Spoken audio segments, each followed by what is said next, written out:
மல்லி ராஜேஸ்வரியோட உண்மையான முகத்தை தெரிஞ்சதுக்கப்புறமா விஜய் கலங்கி பண்ணிக்கிறாரு. கழுத்தை பிடிச்சி எழுதுனதுக்கப்புறம் என்ன படம் தெரியாமல் தவிச்சு போகும்போது அண்ணா பண்ணி சொல்கிறாங்க, இங்கே பாருங்க மாப்பிள்ள, உங்களுக்கு எப்போதுமே துணையாக நாங்கள் இருப்போம். நீங்கள் தான் எங்களை சரியாக புரிஞ்சுக்கிறது தவிர நாங்கள் உங்களை நல்லாவே புரிஞ்சுருக்கோம் மாப்பிள்ள. சரி, ஒன்றும் கஷ்டப்படாதீங்க மாப்பிள்ள, வாங்க போகலாம். என் வீடு இருக்கு மாப்பிள்ள, நீங்கள் அங்கே வந்து தங்கிக்கலாம் வாங்க மாப்பிள்ள அப்படின்னு சொல்ல மல்லி ஒன்று, அதெல்லாம் வேணாம் பிரியுமா, நாங்கள் தனியாக ஒரு வாடகைக்கு ஒரு வீடு தங்கிக்கிறோம். என்ன பிள்ளை பேசுகிறேன்? அப்போது பெரியமான ஒருத்தர் நான் இருக்கேன். நான் இருக்கும்போது நீ வாடகை தங்கிக்கிறேன்னு சொன்னால் என்ன அர்த்தம் புள்ள? இங்கே போகிற புள்ள வேணாம் புள்ள, இந்த பெரியமா மனசை கஷ்டப்படுறதா சொல்லிட்டேன். இல்லை பெரியமா, ஏற்கனவே எங்களுக்காக நீங்கள் ரொம்ப கஷ்டப்பட்டுட்டீங்க, அதனால தான் பெரியமா சொல்கிறேன். திரும்ப திரும்ப ஏன் பெரியமா கஷ்டம்? என்ன புள்ள கஷ்டம்? இல்லை என்ன கஷ்டங்கிற? இங்கே பாரு, நீ மட்டும் இப்போது என் கூட என் வீட்டுக்கு வரலனா தான் புள்ள எனக்கு கஷ்டமாக இருக்கும். நீ வா புள்ள, நான் பார்த்துக்கிறேன் அப்படின்னு அன்னபூர்ணி நம்ம மல்லி, விஜய், அரவிந்தனையும் எல்லாரையும் அழைச்சிக்கிட்டு அவங்களுடைய வீட்டுக்கும் போகிறாங்க. போகிற வழியில் லாயர் கால் பண்ணுறாரு விஜய் சாருக்கு. சார், எங்கே சார் இருக்கீங்க? உங்கள் வீட்டுக்கு வந்தேன், உங்கள் வீட்டில் நீங்கள் இல்லைன்னு சொல்லிட்டாங்க, அது இல்லாமல் வேறு எங்கேயோ போயிட்டேன்னு சொன்னாங்க சார். ஏன் சார் என்னாச்சு? எங்கே போயிருக்கீங்க இப்போ நீங்கள் அப்படின்னு கேட்க விஜய் உடனே டக்குன்னு மல்லிகிட்ட கொடுத்துறாங்க ஃபோனை. ஏன்னா விஜயால் பேச முடியல, மல்லி தான் பேசுகிறாங்க. என்னாச்சு மேடம், எங்கே இருக்கீங்க? இல்லை சார், நடக்க தான் நடந்து போச்சு சார் அப்படின்னு மல்லி அழுகுறாங்க. என்ன மேடம் சொல்கிறீங்க? கொஞ்சம் தெளிவாக சொல்லுங்கள் மேடம் அப்படின்னு லாயர் கேட்குறாரு.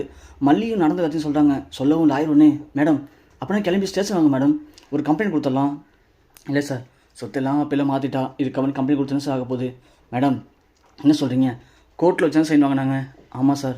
அப்போது நேற்று தான் சைன் வாங்கியிருப்பாங்க, நேற்று காலையில் சைன் வாங்கியிருப்பாங்க, நேற்று சாயந்தரம் தான் விஜய் சார் வெளியே வந்துட்டார். அப்போது இன்றைக்குள்ளே எப்படி பத்திரத்தை மாற்றிருக்க முடியும்? முடியாது மேடம், அவ்வளோ சீக்கிரம் பத்திரத்தை ரிஜிஸ்டர் ஆஃபீஸில் கொடுத்து மாற்றிருக்க முடியாது. அது மட்டும் இல்லை மேடம், நேற்று வெள்ளிக்கிழமை, இன்றைக்கி சனிக்கிழமை மேடம், நாளைக்கு ஞாயிற்றுக்கிழமை, அடுத்த 2 நாள் ரிஜிஸ்டர் ஆஃபீஸ் லீவு மேடம். இனி திங்கக்கிழமை தான் பண்ண முடியும். அப்படி இருக்கும்போது நீங்கள் வாங்க மேடம், கிளம்பி ஸ்டேஷனுக்கு ஒரு கம்ப்ளைண்ட் கொடுப்போம். அதுக்குள்ளே ரிஜிஸ்டர் ஆஃபீஸில் எனக்கு தெரிஞ்ச ஃப்ரெண்ட்ஸ் இருக்காங்க, அவங்கள்ட்ட கால் பண்ணி கேட்குறேன், இது மாதிரி பத்திரம் ஆயிருக்கான்னு சொல்லிட்டு. மேபி நம்மளோட லக்கு ஆகாமல் இருந்துச்சுன்னா நாம் அதை வச்சு இழந்த சொத்து எல்லாத்தையும் மீட்டுடலாம் மேடம். என்ன சார் சொல்கிறீங்க?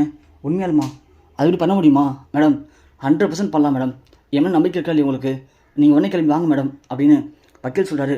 உடனே நம்ம மல்லி சொல்கிறாங்க, அரவிந்த் நேராக கிளம்பி ஸ்டேஷன் போங்களேன். அன்னப்படி ஒன்று, ஏன் மல்லி என்னாச்சு?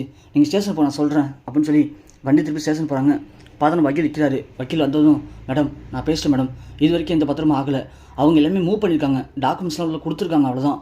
ஆனால் திங்கக்கிழமை இல்லை செவ்வாய்க்கிழமை தான் அவங்களுக்கு அந்த பத்திரம் ஆகும் மேடம். நாம் அதுக்குள்ளே ஸ்டேஷனில் கேஸ் கொடுத்துட்டோம்னா கண்டிப்பாக தடுத்து நிப்பாட்டிடலாம் மேடம் அப்படின்னு சொல்ல உடனே மல்லி உள்ளே வராங்க. சார், எனக்கு ஒரு அநீதி நடந்திருக்கு சார், ப்ளீஸ் சார் உடனே கேஸ் எடுத்து சீக்கிரம் முடிச்சுடுங்க சார் அப்படின்னு சொல்கிறாங்க. என்ன மேடம் அதுக்குள்ளே என்ன வச்சு இப்போ திரும்ப பிரச்சனை உங்களுக்கு? இல்லை சார், என் புருஷன் உள்ளே போனதுக்கு காரணம் யார் என்னன்னு தெரிஞ்சு போச்சு சார். கோர்ட்லேயே என் புருஷன் தப்பு இல்லைன்னு சொல்லி தீர்ப்பாயிடுச்சு, அவர் வெளியே வந்துட்டார். ஆனால் இதெல்லாம் பண்ணது அவங்களுடைய அக்கா தான் சார், இங்கே பாருங்கள் சார் அப்படின்னு ஒரு வீடியோ காட்டுறாங்க. சரிங்கம்மா, இந்த வீடியோ வச்சு இப்போ அவங்க என்ன பண்ண சொல்கிறீங்க? இல்லை சார், இது மட்டும் இல்லை சார், என் புருஷனுக்கு தெரியாமல் பத்திரத்தை கையெழுத்து வாங்கி அவருடைய சொத்து எல்லாத்தையும் அவங்க பிள்ளை மாற்றிட்டாங்க சார். அடக்கொடுமையே, சொந்த அக்காவை இப்படி பண்ணியிருக்கிறது? ஆமாம் சார், சொத்துக்காக சொந்த அக்காவே இப்படி ஒரு துரோகத்தை பண்ணுவான்னு சொல்லி சத்தியமாக எதிர்பார்க்கல சார் என் புருஷன் அப்படின்னு மல்லி ஃபீல் பண்ணுறாங்க. உடனே அந்த போலீஸும், சரிம்மா ஃபீல் பண்ணுறது விடுங்க. வக்கீல் சார் இப்போ என்ன பண்ணலாங்கிறீங்க? இல்லை சார், நான் ரிஜிஸ்டர் ஆஃபீஸில் கேட்டேன், இது வரைக்கும் பத்திரம் ரெஜிஸ்டர் ஆகலை. நீங்கள் என்ன பண்ணுங்கள், இவருடைய சுயநலம் இல்லாத நேரத்தில் அவர் ஏமாற்றி அவங்க அக்கா பத்திரத்தை கையெழுத்து வாங்கி அதை ரிஜிஸ்டர் பண்ண போகிறாங்க, இது ஒரு மோசடி வழக்காக பதிவு பண்ணுங்கள். அவங்க அக்காவே பேசின வீடியோ ஆதாரமும் இருக்குது, இதை வச்சு நம்ம கோர்ட்டில் மூவ் பண்ணலாம். கோர்ட்டில் கேஸ் ஃபைல் ஆகிடுச்சுன்னா அதுக்கப்புறம் ரிஜிஸ்டர் ஆஃபீஸில் அவ்வளோ சீக்கிரம் இந்த பத்திரம் ரிஜிஸ்டர் ஆகாது, அதையும் தடுத்து நிப்பாட்டிடலாம் அப்படின்னு சொல்லவும், ஆமாம் சார் நீங்கள் சொல்கிறது கரெக்டு தான், சரி நான் கேஸ் எடுத்துக்கிறேன் அப்படின்னு சொல்லி இன்ஸ்பெக்டரும் கேஸ் எடுத்துக்கிறாரு. எடுத்து முடிச்சுக்கப்புறமா எல்லாம் கிளம்பி நேராக ராஜி வீட்டுக்கு போகிறாங்க. இங்கே போலீஸை பார்த்தா ரஞ்சி ஓடி போய், ராஜிமா போலீஸ் வந்திருக்கா? எதுக்கு இப்போ போலீஸ் வந்திருக்கான்? ரஞ்சி நீ ஒன்றும் பயப்படாத, அவனால் நம்மளை எதுவும் பண்ண முடியாது அப்படின்னு ரஞ்சி ராஜி 2 பேர் நிற்கிறாங்க. போலீஸ் உள்ளே போனதும், வாங்க இன்ஸ்பெக்டர், எதுக்கு இவங்களாம் அழைச்சி வந்திருக்காங்க? என்ன சொன்னாங்க? என் புருஷனை ஏமாற்றி பத்திரத்தை கையெழுத்து வாங்கி சொத்தெல்லாம் பிள்ளை மாற்றிட்டாங்க, திரும்ப வாங்கி கொடுங்கன்னு சொல்கிறாங்களா? என்ன இன்ஸ்பெக்டர், கையெழுத்து போடும்போது நிதான இல்லாமல் கையெழுத்து போடுவாங்க, அவங்க தான் சொல்கிறாங்க சின்ன பிள்ளை மாதிரினா நீங்களும் வந்திருக்கீங்க. அதெல்லாம் கரெக்டு தான் மேடம், நீங்கள் தான் ரொம்ப தெளிவாக பேசுகிறீங்க, இல்லைன்னு சொல்லலை. ஆனால் பத்திரம் உங்கள் பேரில் மாறிடுச்சா? பத்திரத்தை காட்டுங்க பார்ப்போம் அப்படின்னு இன்ஸ்பெக்டர் சொல்ல உடனே ராஜி, என்ன சார் நீங்கள் வக்கீல் மாதிரி பேச ஆரம்பிச்சிட்டிங்க? வக்கீல் ஒன்று, அப்படியா மேடம், இப்போ வக்கீல் பேசினா கொடுப்பீங்களா பத்திரத்தை? என்ன சார் நீங்கள் நக்கல் பண்ணுறீங்களா? மேடம் ரெஜிஸ்டர் ஆஃபீஸில் பேசியாச்சு, இன்னும் பத்திரம் உங்கள் பேருக்கு மாறல, இப்போ தான் டாக்குமெண்ட்லாம் உள்ளே கொடுத்துருக்கீங்க, அவ்வளோதானே. அதுக்குள்ளே இவரை இது உங்கள் வீடு சொல்லி கழுத்தை பிடிச்சி எழுதிருக்கீங்க. இங்கே பாருங்கள் மேடம், பத்திரம் உங்கள் பேரில் மாறுற வரைக்கும் இந்த சொத்து விஜய் பேரில் தான் இருக்குது, புரியுதா?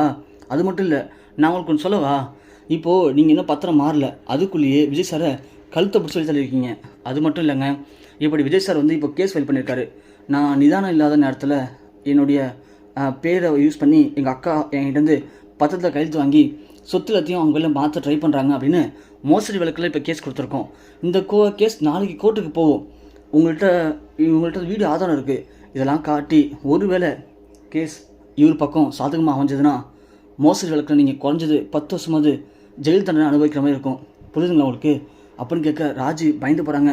அதை கேட்டோன்னு ரஞ்சி டக்குன்னு ஷாக் ஆகி, ஐயோ இதென்ன வம்பா போச்சு, அவன் சொல்கிற மாதிரி 10 வரை மாறல, அப்போது கண்டிப்பாக கோர்ட்டுக்கு போகிறது இது கன்ஃபார்ம் தான், கோர்ட்டுக்கு போனால் நாம் ஜெயிலுக்கு போகிறதும் கன்ஃபார்ம் தான், இது செட் ஆகாது அப்படின்னு ரஞ்சி அப்படியே கட்சி மாறிடுறாங்க. மாமா என்னை மன்னிச்சிருங்க மாமா, எனக்கு இதெல்லாம் பண்ணவும் தெரியாது மாமா, சும்மா விளையாட்டுக்கு பண்ணுறாங்க, மிரட்டி விட்டுருவாங்கன்னு நினச்சேன் மாமா. ஆனால் இவங்க வேறொன்று உங்கள் சத்துவத்தையும் அவங்க பேரில் மாற்றணும்னு சொல்லி சத்தியமாக எதிர்பார்க்கல மாமா, என்னை மன்னிச்சிருங்க மாமா அப்படின்னு ரஞ்சி அப்படி ஒரு காலில் விழுவாங்க. மாமா நீங்கள் கோர்ட்டுக்கு போங்க மாமா, நான் வந்து சாட்சி சொல்கிறேன், எல்லா பிரச்சனையும் காரணம் இவங்க தான் சொல்லி அப்படின்னு ரஞ்சி சொல்லவும் ராஜு ஒன்று, ரஞ்சி இன்னும் இப்படி கட்சி மாறிட்டேன், போதும் நிப்பாட்டுங்க ராஜிம்மா, நான் உங்கள்கிட்ட என்ன சொன்னேன், எனக்கு மாமா பிடிச்சிருக்குன்னு சொன்னேன், அதனால் நீங்கள் மல்லியை துரத்தி விட்டுட்டு என்னை சேர்த்து வைக்கிறேன்னு சொன்னீங்க, அவ்வளோதானே. ஆனால் அதுக்காக மாமா சொத்தை எல்லாத்தையும் பிடிங்கிட்டு மாமா வீட்டை விட்டு வெளியே அனுப்புவீங்களே, சத்தியமாக எதிர்பார்க்கல, அது எனக்கு பிடிக்கவும் இல்லை, என்னால் இதுக்கப்புறம் கூட இருக்க முடியாது, என்னை மன்னிச்சிருங்க அப்படின்னு ரஞ்சி கட்சி மாறிடுறாங்க.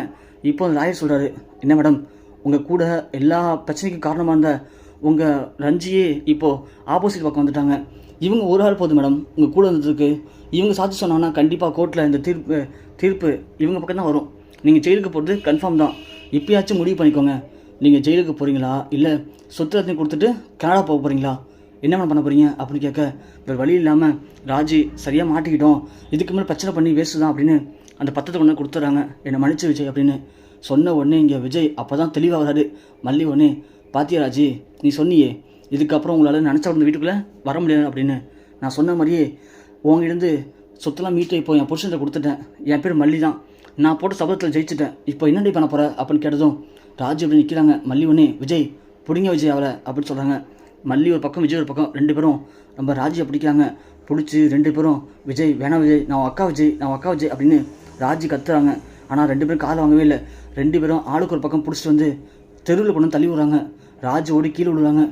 ராஜு ஒன்று, விஜய் அப்போ அக்காவில் இருக்கிற மரியாதைலாம் அவ்வளோதானடா அப்படின்னு சொல்கிற விஜய் ஒன்று, போதும் வாய மூடு, நானும் பேசக்கூடாதுன்னு கொஞ்சம் பொறுமையாக போயிட்டுருக்கேன், அதுக்காக நீ இப்படி பேசுவியா, உன்னை என் அக்காவா இல்லை உன்னை என் அம்மாவை நினச்சேன், ஆனால் நீ என்ன ஒரு மனுஷன் கூட மதிக்கல, மதிச்சிருந்தனா என்ன இப்படி பண்ணியிருப்பியா, என்னையே வீட்டு வெளியே தள்ளனால, உன்னை அக்கா சொல்கிறதுக்கு எனக்கு ரொம்ப அருவருப்பாக இருக்குது, இதுக்கப்புறம் சொல்கிறேன், என் வாழ்க்கையில் அக்காங்கிறது யாருமே கிடையாது, இனி எல்லாமே என் மல்லி மட்டும்தான், நீ இதெல்லாம் பண்ணதும் ஒரு விதத்தில் நல்லது தான் தோணுது, ஏன்னா என் மல்லி யார் என்ன அப்படிங்கிறத புரிஞ்சுக்கிறதுக்கு எனக்கு ஒரு வாய்ப்பை ஏற்படுத்தி கொடுத்துருக்க, பரவாயில்ல, இதுக்கப்புறம் வாழ்க்கையில் யாரை நம்பணும் யாரை நம்பக்கூடாது அப்படிங்கிறதுக்கு இது ஒரு பாடமாக எனக்கு இருக்கும், இவ்வளோ நாள் பாசத்தினால நான் முட்டாளாக இருந்தேன், இனி கண்டிப்பாக அப்படி இருக்க மாட்டேன், என்னை மன்னிச்சிரு மல்லி, என் வாழ்க்கையில் நீ எனக்கு கிடச்சி எவ்வளோ பெரிய பொக்கிஷம் அப்படிங்கிறத நான் இன்றைக்கி புரிஞ்சுக்கிட்டேன், எனக்கு ரொம்ப நன்றி மல்லி அப்படின்னு மல்லியை கட்டிப்பிடிச்சி ரொம்ப ஃபீல் பண்ணுறாரு விஜய். அதை பார்த்து ராஜுக்கு வயிலாம் எரியுது. எப்படியாவது மல்லியை விஜய் லைஃப்லேருந்து பிரிக்கணும், விஜய் சொத்தெல்லாம் பிடுங்கணும், விஜயை தனக்கு அடிமையாக பயன்படுத்திக்கணும் அப்படின்னு நினச்சி கடைசியில் நாம் இப்படி தோற்று போய் நிற்கிறோமே அப்படின்னு ராஜி கண்ணீரோட அப்படியே நிற்கிறாங்க.